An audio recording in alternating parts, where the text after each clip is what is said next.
There's a deeply strange, insidious, enthusiastic push as of late, led by those moneyed forces that have so wrested control of entertainment and popular culture, to deeply instill a paralyzing guilt and shame and self-loathing in those of European background. We're now told we're essentially responsible for virtually all of the world's ills, the lion's share of historical transgressions and instances of oppression and injustice and abuse, that the best summary of our ancestors is that they were slavers and abusers, and men who supposedly gloried in genocidal fantasies. Young white children, especially, now have such sentiments drilled into their heads on a daily basis, in public schools and universities, by individuals they've been taught to trust, as they watch TV or movies, even now, in many cases, at home, by their own parents, who've been similarly conditioned for many years now. To the extent that many of these are incapable of even conceiving of their ethnic background or heritage without feeling disgust, anger, disdain, or revulsion. All of this, broadly speaking, is a lie, an immensely draining lie.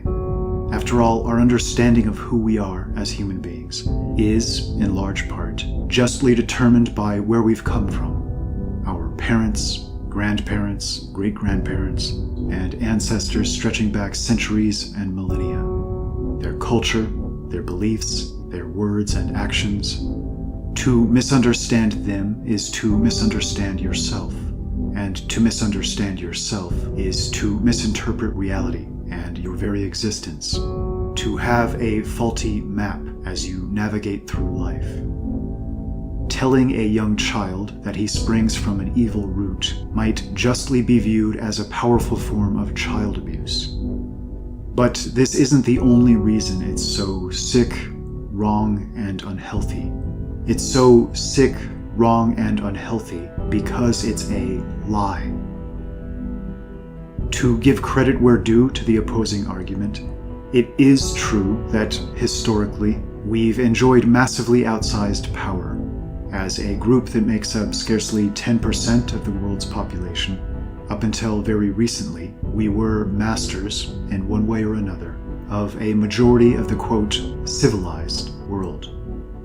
And, in fact, one small subset alone, the ancient, quote, Germanic family of Celts, Goths, Franks, Frisians, Lombards, the Norse and Anglo-Saxons, largely a singular people in a genetic sense, held immense sway over Italy, Spain, France, Germany, Ireland, Scotland, Britain, and the Netherlands, stretching all the way into Russia, which itself is named after the Norse Rus, and virtually everywhere in between.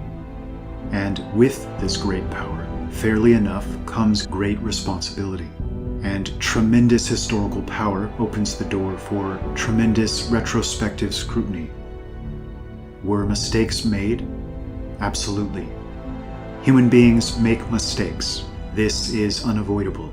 But I think the operative question should rather be this.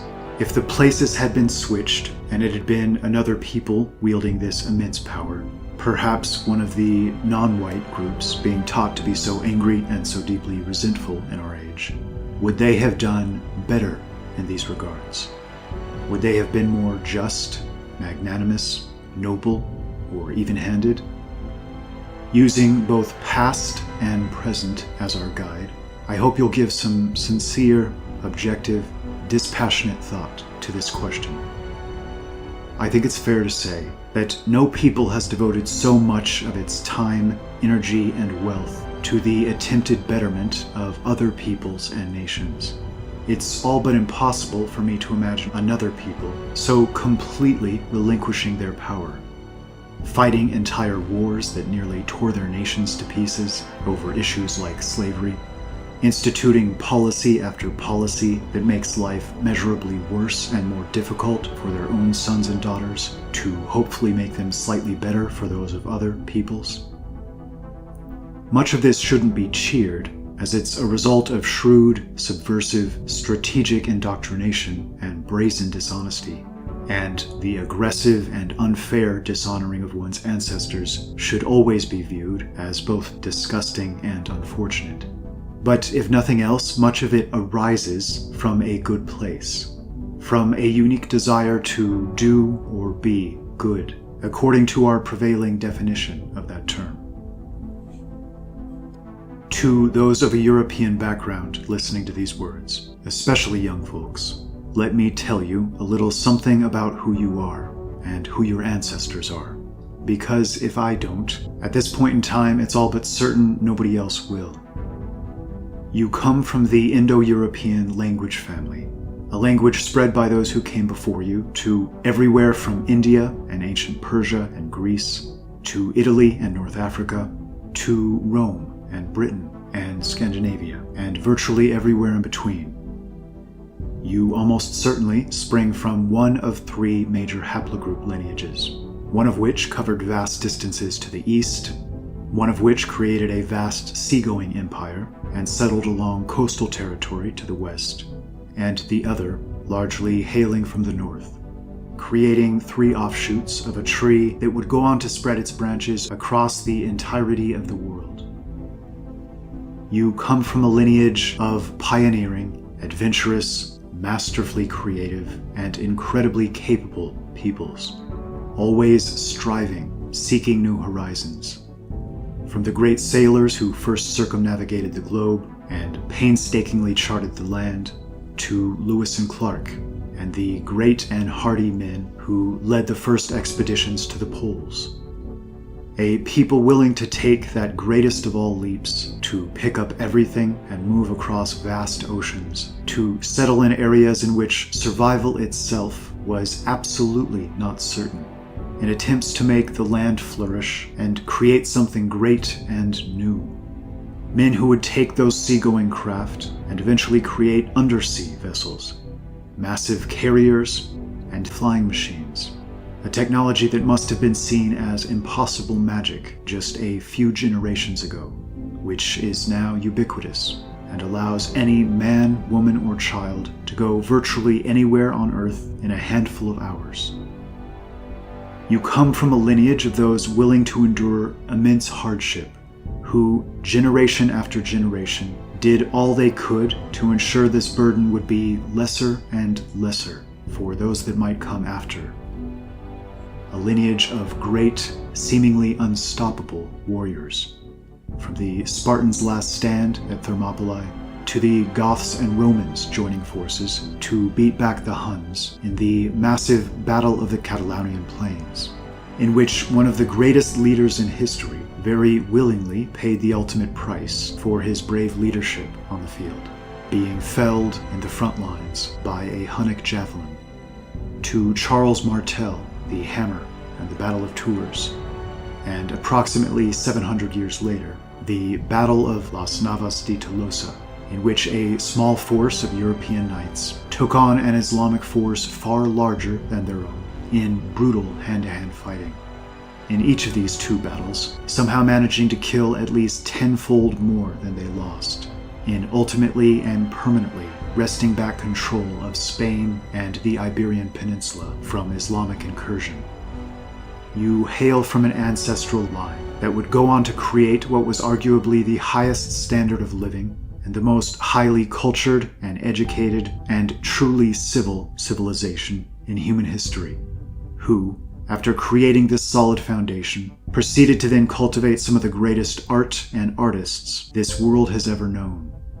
Composers with talent that seemed positively divinely inspired, architects and builders capable of producing great structures that are still without equal to this day, philosophers who made the greatest strides in helping make sense of our world, and great writers who did so much to add beauty and potency to the lives we lead within it. The automobile, the plane, the train, the television and the computer and the internet, our modern roads and highway systems. We rarely stop to recognize the extent of the achievements of this small people group because we're all so naturally and so completely immersed in them. We take it all for granted.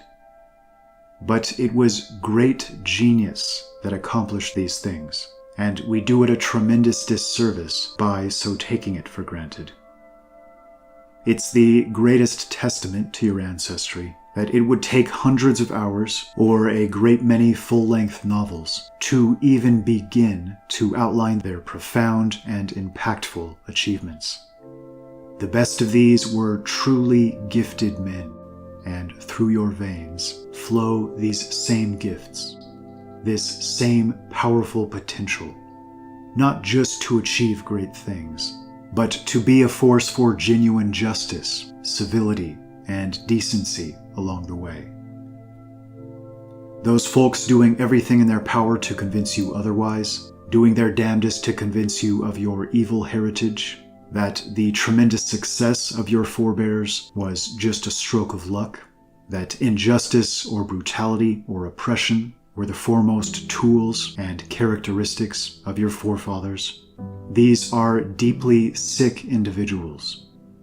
And it's important to know that the extent to which you listen to them, the extent to which you flippantly toss aside your unique heritage and join them in their hateful crusade, which increasingly seems aimed at the total destruction not just of the cultural and spiritual foundations, but of your people themselves, represents the extent to which doors will open for you in many spheres. You'll be faced with every incentive to do so, to play the role of quisling and traitor and be richly rewarded for it. Career advancement, riches and power and influence. Because the world of money, which so indirectly controls and orients near all other spheres at present, is now dominated by the worst and most ignoble and dishonorable sorts of men.